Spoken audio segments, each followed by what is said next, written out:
Okay Jawaharlal sir, இன்னொன்று உங்கள்கிட்ட முக்கியமாக கேட்கக்கூடியது ஒன்று, திமுக கூட்டணியில் நீங்கள் இருக்கிறீங்க.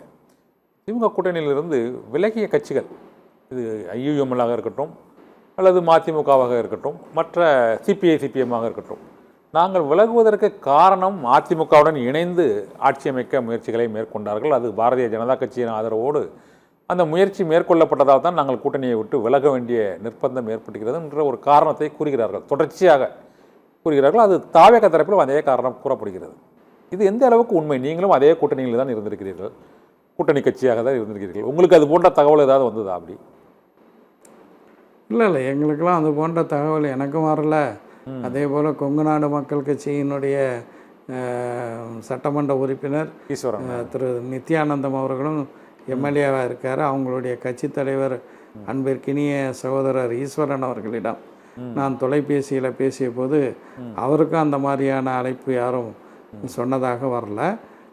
இன்னொன்றையும் பார்க்க வேண்டும், ஆஃப்டர் தாட்டாக அவர்கள் இந்த கட்சிகள் திமுக மீது பழியை போடலாம். ஆனால் அவர்கள் அப்போது என்ன காரணம் சொன்னார்கள் என்பது எல்லா ஊடகங்கள்லையும் வந்துச்சு.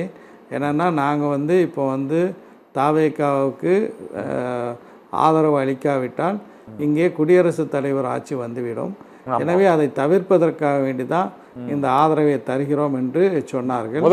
இதை உதாரணமாக விடுதலை சிறுத்தைகள் கட்சியினுடைய தலைவர் தோழர் திருமாவளவன் அவர்கள் கூட நான் நேரடியாக திமுக தலைவர் மு.க. ஸ்டாலின் அவர்களை சந்தித்து இந்த கருத்தை சொல்லிவிட்டு தான் நாங்கள் இந்த கூட்டணிக்கு வந்தோம் அப்படின்னு அவர் சொன்னார். அதே போன்று தான் தொடக்கத்தில் தோழர்கள் சண்முகமாக இருக்கட்டும் அல்லது வீரபாண்டியனாக இருக்கட்டும், அவர்களும் அந்த கருத்தை தான் சொன்னார்கள். ஆனால் இடையில திரும்ப இந்த மாற்று கருத்து வருவதற்கு என்ன காரணம்? இவர்கள் அதனால தான் நாங்கள் வெளில போனோம் திமுக அதிமுக. அது இப்போ ஒரு கூட்டணியில் இருக்காங்க, அந்த கூட்டணி புதுதாக ஒரு கூட்டணியில் சேர்ந்துருக்காங்க. அந்த கூட்டணிக்கு தலைமை வைக்கக்கூடிய கட்சி தங்களை முழுமையாக அங்கீகரித்து தங்களுக்கு உறுதுணையாக இருக்க வேண்டும் என்ற ஒரு நல்லெண்ணத்தை ஏற்படுத்துவதற்காக வேண்டி இன்றைக்கி மிகப்பெரிய ஒரு எதிர்க்கட்சியாக இருக்கக்கூடிய திமுகவின் மீது அது போன்ற பழிப்போடல்களை அவர்கள் போடலாம். குறிப்பாக மதிமுகவினுடைய பொதுச் செயலாளர் பல கருத்துக்களை இப்போ சொல்கிறாரு. நீங்கள் ஏன் அப்போ சொல்லலைன்னா அது கூட்டணி தர்மத்துக்காக சொல்லலைன்னு இப்போ சொல்கிறாரு. அதே நேரத்தில் சிபிஐ சிபிஎம்ஐ பொறுத்த வரைக்கும் அவங்க திமுக கூட்டணியில் இடம்பெற்றாலும் கூட அவ்வப்போது திமுக ஆட்சியில் அவர்களுக்கு இருக்கக்கூடிய பல்வேறு கருத்து வேறுபாடுகளை அவங்க வெளிப்படுத்தி இருக்கிறாங்க, போராட்டங்களை கூட நடத்தியிருக்காங்க. ஆனால் ஏன் மதிமுக அதை செய்யலை, இப்போ ஏன் அதை சொல்கிறாரு? இது போன்ற ஒரு மூத்த ஒரு அரசியல் தலைவர் பல மேடைகளை பல நிகழ்ச்சிகளை அங்கே திமுக தலைவரோடும் திமுகவோடும் பகிர்ந்து கொண்டவர் திடீரென இவ்வளவு கடுமையாக மாற்று கருத்துக்களை விமர்சனத்திலையும் முன்வைப்பதும், அதன் பின்னர் இந்த குதிரை பேரம் தொடர்பாகவும் தமிழக வெற்றிக்கழக அரசு தொடர்பாகவும் பல்வேறு கருத்துக்களை அவர் கூறுகிறார். இப்போ உங்களுடைய மதிப்பீட்டின்படி ஒரு 50 நாட்கள் அந்த ஆட்சி எப்படி சார் இருக்குது? புதுசாக திமுக அதிமுக இல்லாமல் விஜயின் ஆட்சி எப்படி இருக்குதா பார்க்குறீங்க? பொதுவாக நீங்கள் திமுக கூட்டணி கட்சி தலைவர் இல்லை என்று இல்லாமல் பொதுவாக அவங்களுக்கு பல தரப்புலேருந்து கருத்து சொல்லியிருப்பாங்க, எப்படி ஃபீல் பண்ணுறீங்க சார்? இந்த ஆட்சியை பொறுத்த வரைக்கும் அவர்கள் இப்போது தான் ஆட்சிக்கு வந்திருக்கிறார்கள். ஒரு 60 நாளை 2 மாதத்தை எட்டக்கூடிய நிலையில் இருக்கிறார்கள். அதில் ஆட்சியில் முதலமைச்சராக வந்திருக்கக்கூடிய திரு விஜய் அவர்களும் சரி, அமைச்சர்களும் சரி, 1-2 பேரை தவிர முதல் முறையாக சட்டமன்ற உறுப்பினராகவும் ஆகியிருக்கிறார்கள். இன்னொன்றையும் சொல்ல வேண்டும், இதற்கு முன்பு தமிழ்நாட்டின் முதலமைச்சர்களாக இருந்த எம்ஜிஆராக இருக்கட்டும், எம்ஜிஆர் திராவிட முன்னேற்ற கழகத்தில் நீண்ட நாள் பயணித்தவர், திமுகவினுடைய பொருளாளராக பணிபுரிந்தவர். அதற்கு பிறகு கருத்து வேறுபாடின் காரணமாக புதிதாக ஒரு கட்சியை தொடங்கி அதற்கு அவர் தொடங்கி 5 ஆண்டுகளுக்கு பிறகு அவர் முதலமைச்சராக பொறுப்பேற்கிறார். அதனால் அவருக்கு ஒரு அரசியல் அனுபவம் உண்டு. அதே போல் செல்வி ஜெயலலிதா அவர்களும் திடீரென்று அதிமுகவில் சேர்ந்து அடுத்த நாளே அவர் முதலமைச்சர் ஆகவில்லை.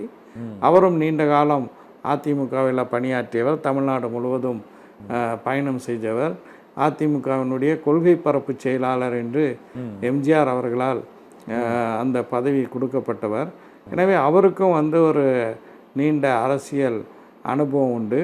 அதே போல் திராவிட முன்னேற்ற கழகத்தினுடைய தலைவர் மேனாள் முதலமைச்சர் திரு மு.க. ஸ்டாலின் அவர்களும் கூட இளம் வயதிலிருந்தே திமுகவில் பயணித்து திமுகவில் பல்வேறு பொறுப்புகளில், கட்சியினுடைய பொறுப்புகளில் இருந்ததோடு மட்டும் இல்லாமல் பலமுறை சட்டமன்ற உறுப்பினராக, அதே போல் எதிர்க்கட்சி தலைவராக, இப்படி பல பொறுப்புகளை வகித்து அப்புறம் துணை முதலமைச்சராக, இப்படியான ஒரு நீண்ட அனுபவத்திற்கு பிறகு வந்து அவர் வந்து முதலமைச்சராக ஆகக்கூடிய ஒரு சூழல் தமிழ்நாட்டில் நம்ம பார்த்தோம்.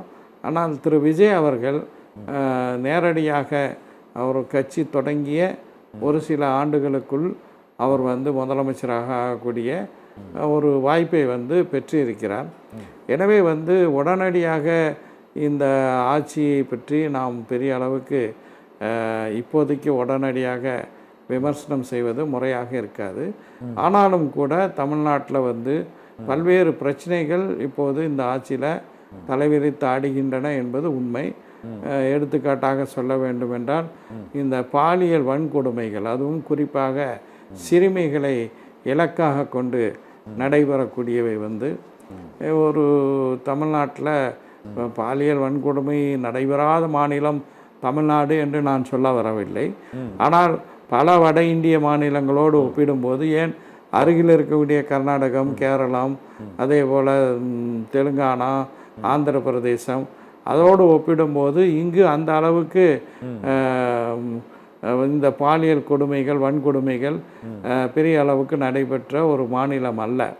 ஆனால் இங்கே வந்து அது போன்ற மிகப்பெரிய ஒரு நிகழ்வுகள் நடைபெறுவது வந்து ஒரு ஃபேர்ம் அட்மினிஸ்ட்ரேஷன், ஒரு உறுதியான நடவடிக்கை எடுக்கக்கூடிய ஒரு நிர்வாகம் இங்கு இருக்கின்றதா என்பது ஒரு சந்தேகத்துக்குரிய ஒன்றாக இருக்கின்றது. அதே போல் இந்த அரசாங்கத்தினுடைய ப்ரியாரிட்டிஸ் என்ன, முன்னுரிமைகள் என்ன அப்படிங்கிறதையும் பார்ப்பதில் இந்த அரசு தவறிவிட்டதோ என்ற எண்ணம் ஏற்படுகிறது. முந்தைய ஆட்சியாளர்கள்